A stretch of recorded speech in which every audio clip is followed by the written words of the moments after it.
अस्सलामुअलैकुम। Ramzan special drinks में हम आपके साथ शेयर कर रहे हैं रिफ्रेशिंग प्लम मार्गरीटा की रेसिपी। बहुत ही मजेदार सा और रिफ्रेशिंग सा ड्रिंक है। और चलते हैं और देखते हैं कि इसके लिए हमें किन चीजों की जरूरत होगी।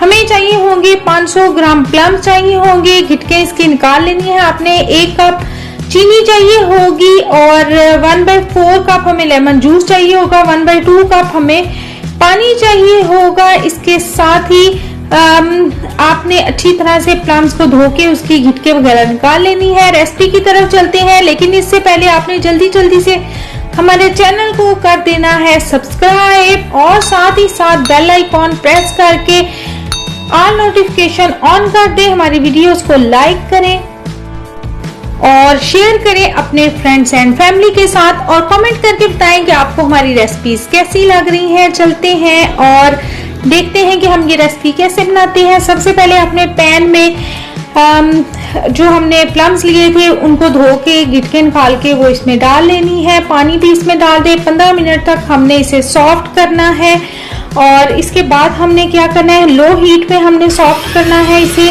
इसके बाद हमने इसको डाल देना है ब्लेंडर में और हमने अच्छी तरह से इसे ब्लेंड करके इसमें का सिरप बना लेना है। जब ये सिरप अच्छी तरह से ब्लेंड होके बन जाएगा तो फिर हम चलेंगे और बनाएंगे अपना ड्रिंक। और सिरप की रेसिपी मैं पहले भी आपके साथ शेयर कर चुकी हूँ। प्लम मार्गरीटा के लिए हमें चाहिए होगा 1/3 ग्लास चिल्ड वाटर और आइस क्यूब्स। 1/3 ग्लास हमें प्लम सिरप का चाहिए होगा। इसके साथ ही हमें चाहिए होगा 1/3 ग्लास लेमन सोडा, स्प्राइट या 7 अप जो आप इस्तेमाल करना चाहे। इसके साथ ही हमें मिंट लीव्स चाहिए होंगे गार्निशिंग के लिए। चलते हैं और देखते हैं कि हम अपना ड्रिंक कैसे बना रहे हैं। सबसे पहले हम क्या करेंगे जी, हम मिक्स करेंगे पानी को, आइस को यानी बर्फ को और सिरप और इन सब चीजों को अच्छी तरह से हमने मिक्स करना है।